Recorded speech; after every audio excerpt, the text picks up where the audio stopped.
오늘은 요나서 1장 말씀 통해서 인생의 지름길이라고 하는 제목으로 같이 은혜 나누겠습니다. 요나에 대해서 할 수 있는 구절은 요나서 1장 1절 뿐입니다. 여호와의 말씀이 아미떼의 아들 요나에게 임하니라 이르시되, 아미떼의 아들, 이 아미떼라고 하는 말은 아멘이라고 하는 말입니다. 이것을 보면 요나의 가정은 훌륭한 신앙의 가정이었음을 알 수가 있습니다. 이 아멘이라고 하는 말을 잘하는 사람이 믿음 없는 사람이 없고요. 또 믿음 없는 가정이 없죠.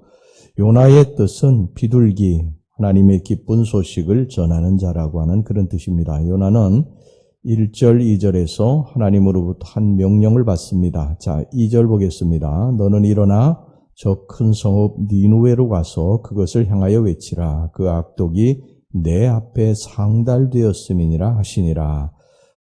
니누웨는 당시의 대제국 아수르의 수도였습니다. 지금 이라크의 티그리스강 동쪽 연안에 위치해 있었습니다. 이 제국의 수도답게 크고 웅장한 도시였어요. 오늘 여기 본문의 2절에도 큰 성읍이라고 말씀을 하고 있죠.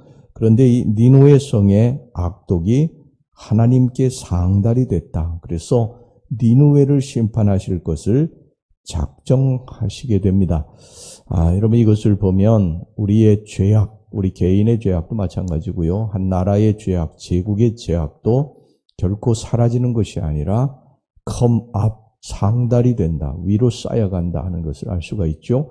하나님의 눈앞에까지 우리의 죄악이 또 한 나라의 제국의 죄악이 쌓여가면 그것으로 인해서 하나님의 심판이 임하게 된다는 거예요. 우리의 죄가 사라지는 것이 아니라고 하는 것을 성경이 말씀하고 있죠. 그래서 이 니누웨의 악독이 하나님께 상달이 돼서 위에 쌓여가서 하나님이 이 니누웨를 심판하실 것을 작정하셨는데 그것을 요나에게 전하도록 하셨습니다. 요나에게. 이 요나가 이게 얼마나 싫었겠습니까? 사람이 좋은 말을 가지고 가서 전해야지요. 듣기 싫은 말을 가서 전한다고 하는 게 쉬운 일이 아니죠. 그래서 요나는 하나님의 말씀을 듣지 않고 니누웨가 아닌 다시스로 도망을 쳤습니다. 3절 말씀 보겠습니다. 그러나 요나가 여호와의 얼굴을 피하려고 일어나 다시스로 도망하려 하여 요바로 내려갔더니 마침 다시스로 가는 배를 만난지라. 여호와의 얼굴을 피하여 그들과 함께 다시스로 가려고 뱃삭을 주고 배에 올랐더라. 이 다시스라고 하는 지역은요, 지금 스페인의 남서쪽에 위치한 곳입니다. 그래서 당시에는 세계의 끝으로 사람들이 생각을 했던 그런 곳이죠. 굉장히 요나가 있는 곳에서 먼 거리입니다. 요나는 하나님의 낯을 피해서 하나님의 명령을 거부하고 그 세계의 끝, 세상 사람들이 끝이라고 여기는 그곳으로 도망을 친 것입니다. 하나님의 낯을 피한 거예요. 그러나 여러분, 하나님의 낯을 피할 수 있겠어요? 이 요나의 착각이죠. 하나님의 손을 어떻게 벗어날 수 있겠습니까?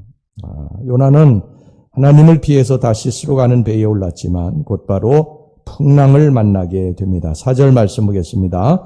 여호와께서 큰 바람을 바다 위에 내리심에 바다 가운데에 큰 폭풍이 일어나 배가 거의 깨지게 된지라. 요나는 그때 배 밑층에서 깊은 잠을 자고 있었어요. 5절 말씀입니다. 사공들이 두려워하여 각각 자기의 신을 부르고 또 배를 가볍게 하려고 그 가운데 물건들을 바다에 던지니라. 그러나 요나는 배 밑층에 내려가서 누워 깊이 잠이 든지라. 하나님의 낯을 피해서 다시스로 도망가면서 배에 올랐는데 배에서도 배 갑판에 있지 못하고 배 밑층으로 내려가게 된 것이죠. 이 선장과 선원들은 이 갑작스러운 풍랑으로 인해서 당황을 했고요. 이 풍랑이 도대체 누구 때문에 온 것인가 좀 알아보자 해서 제비를 뽑게 되고 요나가 제비 뽑히게 됩니다. 이 뽑히게 되는 것도 하나님이 하시는 일이지요. 요나는 이 뱃사람들에게 풍랑이 나 때문에 온 것이라고 고백하고 자기를 들어서 바다에 던지라고 그렇게 말을 합니다. 12절 말씀, 그가 대답하되 나를 들어 바다에 던지라. 그리하면 바다가 너희를 위하여 잔잔하리라. 너희가 이 큰 폭풍을 만난 것이 나 때문인 줄을 내가 아노라 하니라. 하지만 그들은 그 말을 귀담아 듣지 않았어요. 그리고 힘써 노를 저 그 풍랑을 이기려고 했습니다. 그러나 풍랑은 더 거세졌습니다. 13절 말씀, 그러나 그 사람들이 힘써 노를 저 배를 육지로 돌리고자 하다가 바다가 그들을 향하여 점점 더 흉흉함으로 능히 못한지라. 뱃사람들은 할 수 없이 이제 바다를 잔잔하게 하기 위해서 요나를 제물로 바다에 던지게 됩니다. 그러자 바다의 풍랑이 신기하게도 잔잔해졌어요. 15절 말씀, 요나를 들어 바다에 던짐에 바다가 뛰노는 것이 곧 그친지라. 이 바다에 던져진 요나는 물고기에게 잡아먹히게 되고요. 그 물고기 뱃속에서 3일 동안을 지나게 됩니다. 17절 말씀, 여호와께서 이미 큰 물고기를 예비하사 요나를 삼키게 하셨으므로 요나가 밤낮 3일을 물고기 뱃속에 있으니라. 이것이 오늘 제 본문의 말씀인데요. 이 요나의 사건이 우리에게 아주 중요한 사실 몇 가지를 말씀을 하고 있습니다. 첫째, 하나님의 말씀을 우리가 순종하지 않고 살면 반드시 그 대가를 치루어야 할 때가 온다고 하는 사실입니다. 요나는 니느웨로 가서 하나님의 말씀을 선포하라는 명령을 어기고 다시스로 갔습니다. 그러자 그에게 어떤 어려움이 닥쳐왔습니까? 먼저는 풍랑이 찾아오게 됐습니다. 배가 뒤집힐 정도로 큰 풍랑이 일어나서 요나와 그리고 배에 탄 사람들을 한꺼번에 곤경에 빠뜨렸습니다. 여러분, 우리는 이것을 알아야 됩니다. 우리 한 사람이 하나님의 말씀에 불순종하고 하나님을 떠나서 죄를 짓게 되면 인생의 풍랑이 닥치게 됩니다. 그런데 이 풍랑이라고 하는 것이 죄를 진 나만 고통을 겪게 하는 게 아니에요. 주변에 있는 사람, 요나 한 사람으로 말미암아 그 주변의 뱃사람들, 그 배에 타고 있었던 많은 또 선한 사람들, 의로운 사람들도 고통을 당한 것처럼 우리 한 사람의 범죄로 말미암아, 잘못됨으로 말미암아 주변에 있는 많은 사람들이 고통을 당하게 되는 것입니다. 그러므로 우리는 여러분 하나님의 말씀에 불순종하고 살아서는 안 됩니다. 나뿐이 아니라 내 주변에 있는 많은 가족이나 또 친지나 또 교우나 이런 사람들이 함께 고통을 당한다는 거예요. 자, 그 다음에 요나가 물고기 뱃속에서 3일을 있어야 됐다. 물고기 뱃속에 들어가 본 적이 없어서 거기가 어떤지는 잘 모르겠습니다만, 그러나 분명히 쾌적하지는 않겠죠. 끈적끈적하고 미끈거리고 냄새가 나고 물고기 뱃속이 그렇지 않겠습니까? 요나는 거기서 3일 동안이나 있어야 됐어요. 겪지 않아야 될 일을 요나는 겪은 것입니다. 하나님 말씀에 불순종했다가 그렇게 된 것이지요. 여러분, 우리가 하나님의 말씀에 불순종하게 되면요, 고통스러운 상황에 처하게 되고 우리의 삶이 불편하게 되고 슬프게 되고 아프게 되는 것입니다. 그러니까 우리가 하나님의 말씀을 따라 살아야 될 줄로 믿습니다. 자, 그 다음에 여기 3절 후반절 보면요, 요나는 다시스로 가기 위해서 뱃삭을 주게 됩니다. 자, 3절 후반절, 그러나 요나가 여호와의 얼굴을 피하려고 일어나 다시스로 도망하려 하여 욥바로 내려갔더니 마침 다시스로 가는 배를 만난지라. 여호와의 얼굴을 피하여 그들과 함께 다시스로 가려고 뱃삭을 주고 배에 올랐더라. 뱃삭을 주고 배에 올랐어요. 이 다시스로 가려고. 근데 나중에 어떻게 됩니까? 풍랑이 일어나고 물고기 뱃속에 들어가고 물고기가 토해내고 다시 이제 니느웨로 요나는 가게 되죠. 원점으로 돌아오게 된 거예요. 원점으로. 자, 원점으로 돌아와서 니느웨로 가는데 다시스로 도망가려고 뱃삭을 치르고 그 엄청난 또 고통을 겪게 되지 않습니까? 그러니까 쓰지 않아도 될 돈을 뱃삭으로 내버린 거예요. 원점으로 돌아온 것인데 그 쓸데없이 뱃삭을 준 것이죠. 하나님 말씀에 순종했다고 한다면 뱃삭을 줄 일이 없는 것이죠. 여러분, 우리가 하나님의 말씀에 불순종해 살아가면요, 제가 그래서 돈이 새나갑니다. 터진 웅덩이처럼 채워도 자꾸 빠져나갑니다. 재산이 쌓이지를 않는 거예요. 이것저것으로 새나갑니다. 여러분, 돈을 버는 거는요, 중요한 게 아니에요. 빠져나가지 않아야 됩니다. 아무리 위에서 많이 벌어도 밑으로 다 빠져나가면 이거 다 소용없는 것이죠. 여러분, 길을 가다 보면요, 지름길이 있습니다. 지름길로 가야 남보다 빨리 가게 되는 거예요. 돈도 절약되고 육체도 덜 피곤하고. 인생의 지름길은 어디냐? 하나님 말씀을 따라 가는 길이 지름길인 줄로 믿습니다. 이스라엘 백성들이 애굽에서 나와서 광야길을 걸어 가나안 땅을 가는데 길이 어디 있어요? 광야에 길이 없어요. 여러분, 광야 가보시면 알지만요, 광야에 길이 없어요. 길을 알 수가 없습니다. 그러니까 하나님이 나타나신 거예요. 구름 기둥으로 나타나신 거예요. 그래서 한 발 앞서가서 이스라엘 백성들 따라오라는 것이죠. 여러분, 거기가 지름길인 줄로 믿습니다. 지금 우리 인생의 지름길이 어디예요? 하나님의 말씀을 따라가는 길이 지름길인 것입니다. 근데 우리 인간은요, 그걸 따라가려고 하질 않아요. 답답하고, 어떤 때는 구름 기둥이 그냥 한 달도 머물기도 하고, 또 어떤 때는 또 좀 실만하니까 또 떠나기도 하고, 그러니까, 에이, 나 이거 따라서 못 가겠다. 그러고서는 자기가 막 발로 뛰어다니는 것입니다. 여러분, 그러면 가나안 땅에 가지 못합니다. 이게 인생의 지름길 같지만, 지름길이 아닌 거예요. 하나님의 말씀을 따라서 더딘 것 같아도, 한 발,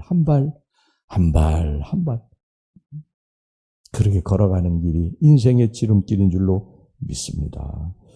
그 다음에 두 번째, 우리는 하나님의 낯을 절대로 피할 수 없다는 사실을 알아야 됩니다.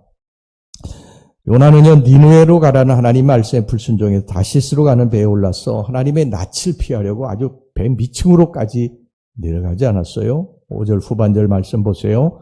그러나 요나는 배 밑층에 내려가서 누워 깊이 잠이 든지라. 배 밑층, 그 단어가 무엇을 의미합니까? 하나님의 낯을 피하려고 깊은 곳에 숨었다는 거예요. 여러분, 하나님의 말씀에 불순종하고 죄를 짓는 사람들, 타락한 사람들은 어둠을 좋아하는 것입니다. 어둠을 좋아해요. 하나님의 낯을 피하려고 자기도 모르게 본능적으로 자꾸 숨게 됩니다. 요나가 배 밑층에 가서 숨었지 않았어요? 여러분, 성경에 보면 아담과 하와가 하나님 앞에 범죄하고 나서 동산나무 그늘에 가서 숨은지라 그렇게 말씀하고 있잖아요. 죄 짓게 되면 자꾸 숨게 되는 것입니다. 그러나 기억하시기 바랍니다. 우리 인간은요, 하나님의 낯을 절대로 피할 수 없습니다. 아무리 배 밑층에 가서 숨어도, 동산나무 그늘에 가서 숨어도 숨을 수 없어요. 하나님 우리의 모든 것을 다 아십니다. 내 마음의 계획과 생각을 다 아세요. 그리고 내가 가는 모든 곳에 그분도 함께 가십니다. 내가 죄악의 자리에 갈 때도 주님 거기 함께 가세요. 내가 도덕과 윤리를 파괴하고 있는 현장에도 주님 함께 가십니다. 내가 음모를 꾸미고 있는 현장에도 주님 함께 가세요. 시편 139편 8절 10절에 내가 하늘에 올라갈지라도 거기 계시며 수원에 내 자리를 펼지라도 거기 계시니이다. 내가 새벽 날개를 치며 바다 끝에 가서 거주할지라도 거기서도 주의 손이 나를 인도하시며 주의 오른손이 나를 붙드시리이다. 여러분, 주님이 내게 진정한 힘과 능력과 축복이 되기 위해서는 우리가 하나님 말씀에 순종해야 될 줄로 믿습니다. 내가 주님을 떠나 죄를 짓고 살면요, 그때부터 하나님 무서운 심판의 하나님으로 바뀌어지게 됩니다. 우리 길 가다가 어둠 속에서 경찰을 만나게 되면요, 마음이 든든하죠. 그런데 우리가 죄를 짓고 갑자기 경찰을 만나게 되면요, 심장이 두근거리고 도망치고 싶은 거예요.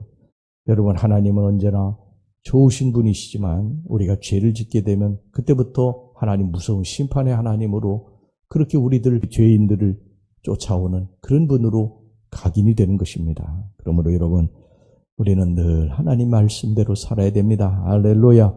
죄 있는 곳으로 가서는 안 됩니다. 하나님의 말씀을 따라서 그저 한 걸음 한 걸음 우보만리로 걸어가게 되면 하나님의 인도하신 그 길이 인생의 지름길이고 축복의 길인 것입니다. 오늘 새벽제단에 나오셔서 기도하시는 여러분, 초조해하지도 마시고 답답해하지도 마시고요. 문제가 생겼다고 낙심하지도 마세요. 그저 하나님 따라서 가게 되면 하나님이 우리들의 걸림돌들 또 여러 가지 앞에 있는 장애물들 제거하시고 또 우리 인생의 새로운 지름길을 열어주실 줄로 믿습니다. 기도하겠습니다. 하나님 아버지, 오늘 이 요나서 1장의 말씀을 통해서 우리들에게 은혜를 주시니 감사합니다.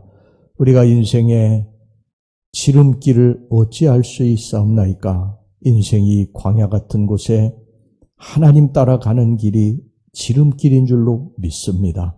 더딘 것 같고 답답하기도 하고 때로 낙심도 되지만 우리 하나님의 말씀을 따라 한 걸음 한 걸음씩 따라 걷게 해 주시옵소서. 예수님 이름으로 기도하옵나이다. 아멘.